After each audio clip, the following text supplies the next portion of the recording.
let's go. Let's go.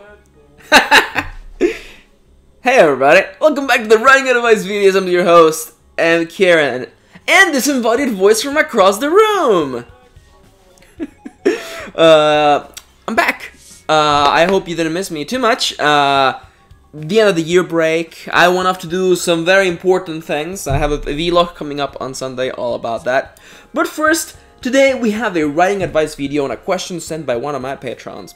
We're going to be talking about fanfiction today, and more primarily breaking out of fanfiction.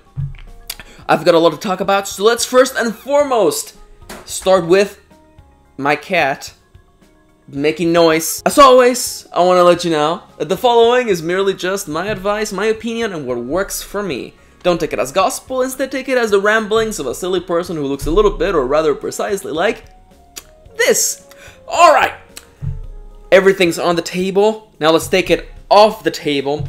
There is a big elephant in the room that I must address, especially in regards to, and I can just say it, the older generation, but actually people from kind of around my time. Fanfiction is often looked down upon. Wrongly so, I would think. And if anybody out there asks me what I think about it, I'll just reference this very funny exchange between Neil Gaiman and some random guy on Twitter, who reaches out to Neil Gaiman all like, "Hey, what's your stance on fanfiction? I for one think it's wrong." And then Neil Gaiman's just like, "I won a Hugo Award on fanfiction. I'm all for it." So that's pretty much how I stand on it.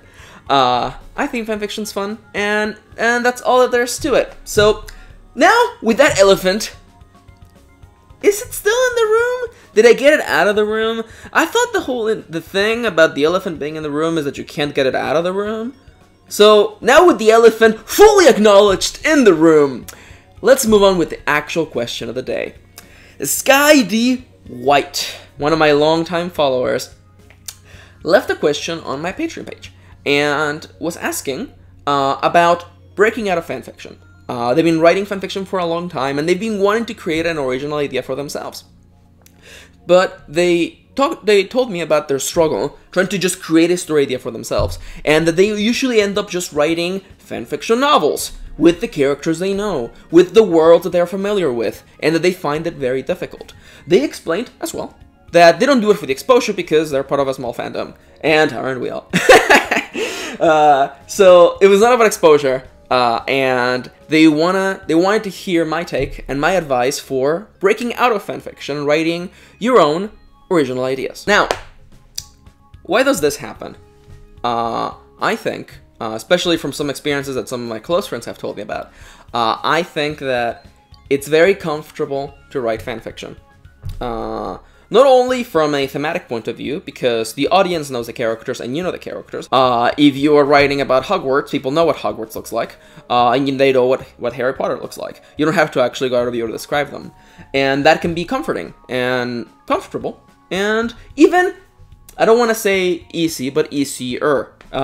People know the context, they know what they're showing up for, they know what to expect, and you don't have to worry about that, you just focus about character interactions, which Sky mentioned, that they love character interactions, and they love doing character development, and I agree, that to me is the most fun part of writing.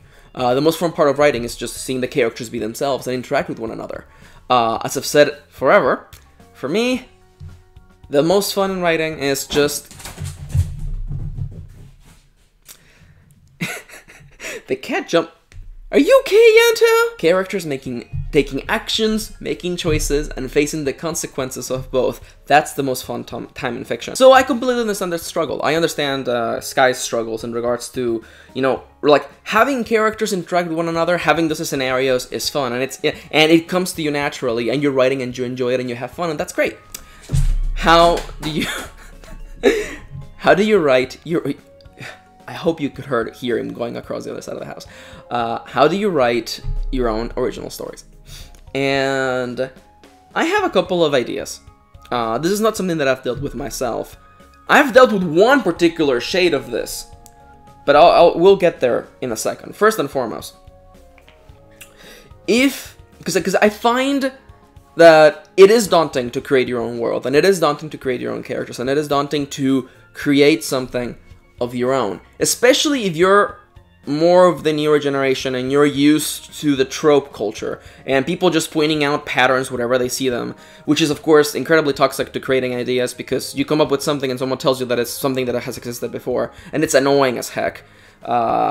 Never go to tvtropes.com. Just don't waste your time going there. Create characters and tell their stories. So I know it can be incredibly daunting to just create a character of your own, because in our hearts, we feel that the instant we create something, it's going to be compared to something else. You know, if you tell a story about wizards, you'll be compared to Harry Potter immediately. And that's external to us. No matter what we do, we cannot control how people will react to our work, especially what they'll say about it. So I think concerns like that should just be thrown out the window. Don't worry about that. Worry only about writing the story. But of course, I do think it's very comfortable of me to just say, yeah, just write them. Just do it. Just do it. And while in my personal experience, I found that to just be comforting, to just, you know, just hold on to your pants and just fly, as opposed to flying by the seat of your pants, but it's fine. Just go out and do it. Just do it.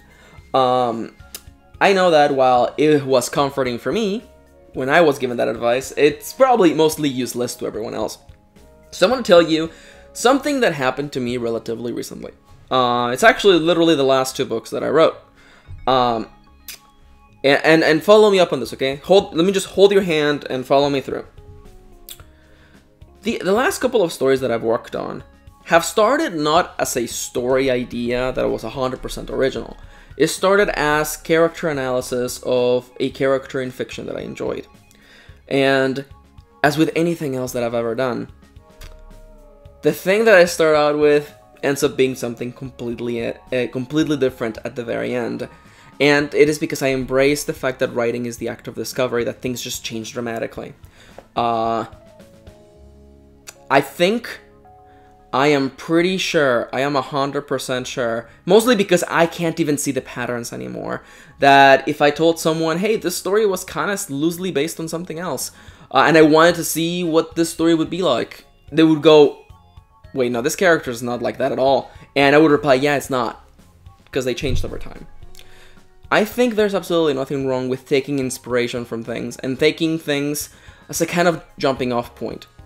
But I think the key difference in the act of writing a story like that is that the instant it changes, you embrace it. You embrace it and you follow it through all the way.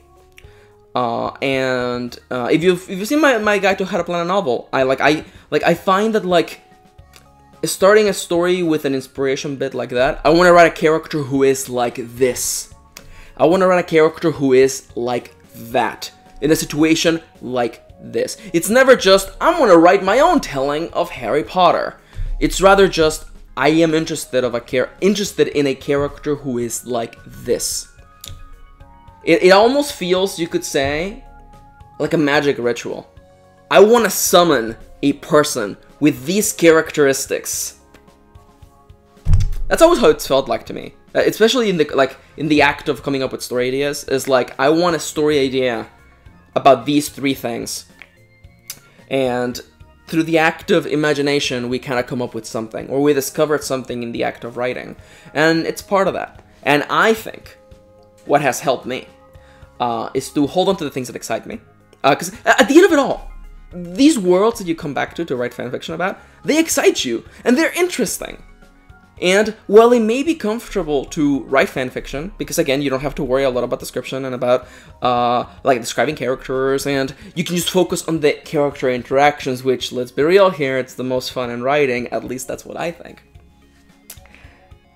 I think the only thing you're missing is just, I would almost say, distill the things you enjoy about a particular character, about a particular setting, and do your own twist on them. Your own spin. Actually break them down. It's what I've done for the last couple of stories that I've worked on. I took a character that I enjoyed, especially, let's be real here, a character who's been underused in their source material. You know who, you know your boys. Underused character. What do I enjoy about this person? What is the most fun about him? Distill them And as you do this, you step away from that. It starts fading away. I know as a fact that I could tell my betas, like, this story originated from this character. They'll be like, how? They're completely different. Because things change. When you distill a character to some elements, you can break out of that, do twists on it, do things that are immediately diametrically opposed to the original source character. But they work because you're not focusing on that. You're away from that source. You're now focusing on the elements you have with you. The root elements that inspire us to tell stories, that enable us to come back to a story, to long for it, and to be inspired to write on it. So really all I'm saying is that you should go check out my guide on how to plan a novel. Not really. Sky D. White, anyone out there who is looking to break out of fanfiction, you have the skills. Someone out there may be telling you, you're developing the skills. You're learning to write. You're doing the act of writing. When you write fanfiction, you're writing. It isn't like halfway there. You're doing the act of creating a story. You got the skill. You're doing it. You got the practice. If you want to create your own original stories and you're struggling, because there is comfort in creating fanfiction, I say consider the things that excite you, inside and outside of the particular medium that you enjoy, the series that you enjoy, the characters that you love. Look at the things that excite you. The specific elements, because we all know, in the source material we read, there are things we don't like. There are things we don't care about. You don't gotta write about them. Take only the things that excite you, that drive you to write, to tell stories, and do something with them. And most important of all, as you put pen to paper, let change happen. Is it gonna be scary? Is it gonna be daunting? Of course. But that's the act of writing right there. Writing is the act of discovery. And when you sit down to write, you just gotta let change happen. Take those root elements and tell something different with them. That right there is the key. Is it still fanfiction? No. No, absolutely not. You're taking inspiration from things. And someone out there may look down upon that because it's not truly original, but is anything truly original? We're taking inspiration from the world around us, the thing that has happened, the things that have happened to us, the things we've experienced, the things we've seen, the things we've seen from other people. We are not blank slates. Each of us are the complete amalgamation of everything we have seen and experienced. Whether we are aware of it or not, we're not empty slates. And everyone around them, we find ideas for stories by combining things that we've seen and finding the unlikely link between them. That is the source of all ideas. So the idea of being truly original is just kind of tired and silly. Or true originality doesn't exist because in order for you to come up with an idea, you must have been influenced by something else. And without going into a long conversation about originality, we're not here for that. At the end of it all, we're here to tell stories and to write. And as I've said in the past, if you're having fun writing, if you're enjoying it, if you're delighted, the reader will be delighted as well. That stuff is contagious. Just think of your favorite writer, whose very prose you can feel is dripping with joy. Emulate that. Grab what excites you the most. Take what drives you to write. Keep the, let me just mega underline this. The stuff that when you think about, you just can't wait. And for me, it's always been character. Character interactions. When characters take action, make choices, and face the consequences, oh, the glorious consequences of both. That right there is the best stuff in fiction. And there we go. I hope that, if anything, I was useful. And if anything, I just gave you another point of view. I hope this helps Sky. This is a bit of a weird subject, mostly because, like, the newer generation doesn't care, but, like, the older generation, like, looks down on fanfiction, and it's just kind of, like, silly. Mostly because, like, I don't know, I don't want to delve too much into it. I think it's cool. I think it's fun. And, like, it's writing, it's storytelling. You're telling stories and you're writing. Like, I think you're never at a disadvantage for, you know, developing the joy to write and to tell stories. But anyhow, there's a car outside and my cat's freaking out, but it's okay. Listen, I hope you enjoyed today's video. If you have a question, leave it in the comments down below. You may get featured on a video just like this one. And of course, as always, I want to let you know that I have a Twitter account where you can follow me for my updates, writing inspiration, and to know when videos go up and when new Patreon posts go up. Talking about Patreon, Patreon.com/mkieran is the #1 place to support me and my work and to get cool perks along the way. If you pledge $1 a month, just $1 a month, that's like not even a cup of coffee, maybe like a really, really weak cup of coffee a month. You get to watch my videos early, and I get a little bit of your support, which is way more than I would get from a single person on YouTube, trust me. So for $1 right now you could go watch next week's videos. That right there is pretty darn cool. And if you pledge a little more, you can get a shout out like the following people. Thank you so much for helping me make my videos. You're doing this, helping me make it possible, and I hope that this was useful to you guys and to everyone else watching. Thank you so much. As always, thank you so much for your time. I hope you go out there, you break things down, find what excites you the most, throw away everything else, and get lost in the joy of writing.